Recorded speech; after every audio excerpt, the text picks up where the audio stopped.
Hey, what's going on, everybody? Simon Hannah here. Welcome back to my channel. Hope you're all doing fantastic. Just for a bit of a different video today from what I would normally do. Of course, I say that across in every video that I do. But anyway, for this video today, I thought I'd get into explaining about the whole sub versus dub argument based on like all the stuff I've seen across the board with that, and just to give off my 2 cents on the whole sub versus dub thing, basically talking about my experience to anime, and also just to explain about the difference between those two in the context of anime itself, because it originally comes from Japan. So let's get right into it. So if you have no idea what sub and dub means, sub is meant to be a reference to, in the context of anime, because anime is originally from Japan. Sub is meant to be a reference to the English subtitles underneath, in a lot of, in particularly in the context of anime, being a reference to the English subtitles underneath the animation itself, translate which is of course with the performances from the Japanese actors. As I said, anime comes from Japan, and of course you have the actors speaking Japanese. They'll put the English subtitles underneath to translate what they're saying and what's going on in the context of the scene, particularly to anybody who has no idea how to speak Japanese or does not speak a word of Japanese, especially when they bring it across to non-Japanese countries.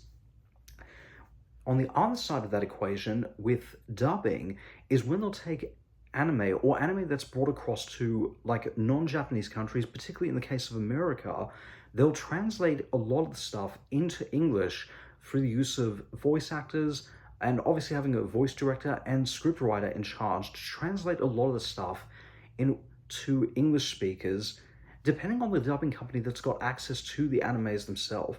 So in the context of dubbed anime, you have various dubbing companies, but the most notable ones that really have stood out to me have been 4Kids, Funimation, or Crunchyroll, however you want to think about them, of course, because of the merger that happened between those two companies, and Viz Media. Those three have been the really big standouts and probably the most notable ones as far as dubbing companies have been concerned. So that's kind of what happens with that. Now, going into the acting side of things with that, in the context of subbed performances, I'm going to bring up a couple of examples here from really big productions, not necessarily from Japan, but from in non-Japanese countries that have done really big animated productions.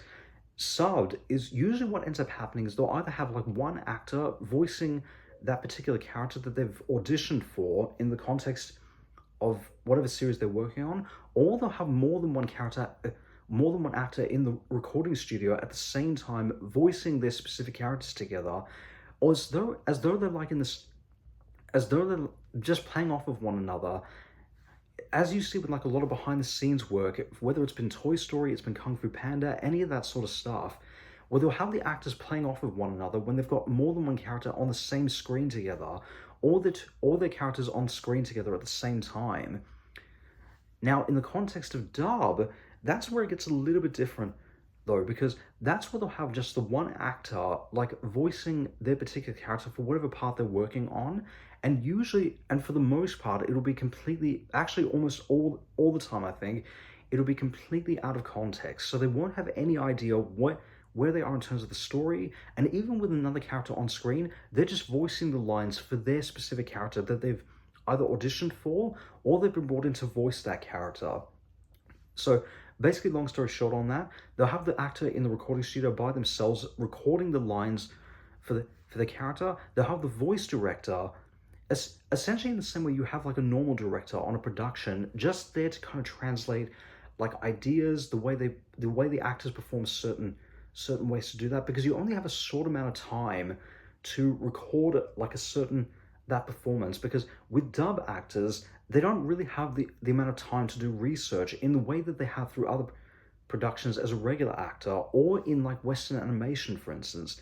So the voice director kind of taking charge in that part, and then being voice actors makes it that much easier to help translate those ideas and really bring the performances to life. And then, of course, you have the sound engineer in the room to do the sound engineering. So hopefully that explained the difference between those two right there.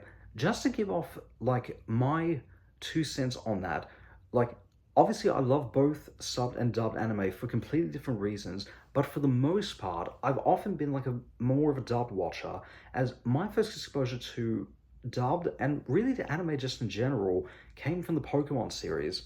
As you can see by the Pokemon shirt I'm wearing. Um, that's kind of that's really been my exposure to anime the first time round with Pokemon, and this is before I discovered Dragon Ball Z and Dragon Ball. I was a kid of the 90s, of course, but I also grew up through the early 2000s, and I mostly, for the most part, watched a lot of dubbed anime that was occurring in Australia at that time, particularly from Toonami, of course, and Adult Swim. Whether it's been Battle Beat-A-Man, it's been Ghost in the Shell, Inuyasha, Initial D, a whole range of anime that was premiering in Australia at the time, that to general anime fans, I actually consider a lot of them are pretty popular stuff, but some of them are also really big deep cuts for really big anime fans such as myself. So what? So that's been my 2 cents on that sort of thing. It's not to say that I won't watch subbed anime though. I didn't discover subbed anime until years after. Like I was watching a lot of dubbed anime at the time. Like yeah, so years after. As I said, still going through the early 2000s at this stage, and really, I will go to subbed anime if it's a case where it's been dubbed into English, but it's been edited down just way too much for Western audiences, and they've removed a lot of stuff from the anime that Western audiences will never understand. Again, comes from Japan, of course. So they'll include a lot of references and stuff that is common in Japan, but not necessarily common to non-Japanese countries. But they'll end up removing a lot of stuff from there that is critical to the plot of whatever anime they're dubbing, or it hasn't been dubbed into English as of yet. So that's just my 2 cents on that. As I said, I love both versions for completely different reasons, but for the most part, I'm more of a dubbed watcher personally. And what I will say about that is when it comes to dubbed performances, I know everyone's thinking, oh, they're just dubbing into English and all that kind of stuff. They're actors. They're voice actors. They are still actors. What you can't do with any of that sort of stuff, whether you're translating from Japanese from another language, to English, what you can't do is fake a really good acting performances, and all the actors' performance. What you can't do is fake a really good acting performance, and all the actors that I've seen across the board, even the ones that I've interviewed personally, have been amazing. They are the masters of the craft for a reason. So that's just my 2 cents on that. But let me know in the comments below, how do you feel about the whole dub versus sub side of things? Or sub versus dub side of things. Sorry, excuse me. I don't know why I'm doing that, to be honest.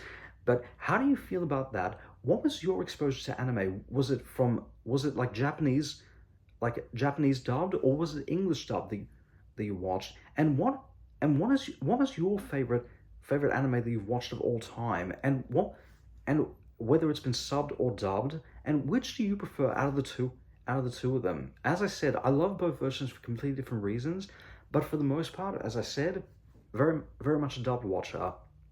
But don't forget, I will continue to post up videos like this, just explaining about certain concepts that just come to my head about anything to do with the world of animation or any of that sort of stuff. Obviously posting up the videos about the reviews, the announcement posts on really big stuff in the world of pop culture, particularly in the world of DC, Marvel, Star Wars, gaming and animation, and of course the acting videos that I do, and also the interviews I do. But those, obviously whenever they come up, which I'll post about, like what's happening with regards to my channel, with stuff I decide to post, or the interviews that I do as well.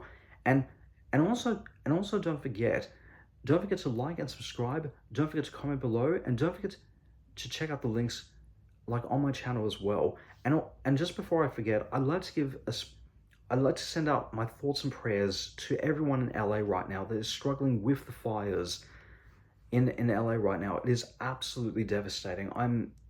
My heart is breaking for everybody out there in LA, but my thoughts and prayers are with everyone right now. And stay safe, look after yourselves, stay healthy, and I pray that this will be over sooner. This will be over really, really quickly. But so keep your thoughts and prayers, and I'd say this to everybody: keep what's happening in LA in your thoughts and prayers, of course. So thank you all so much for listening. This is Simon, signing off. Bye for now.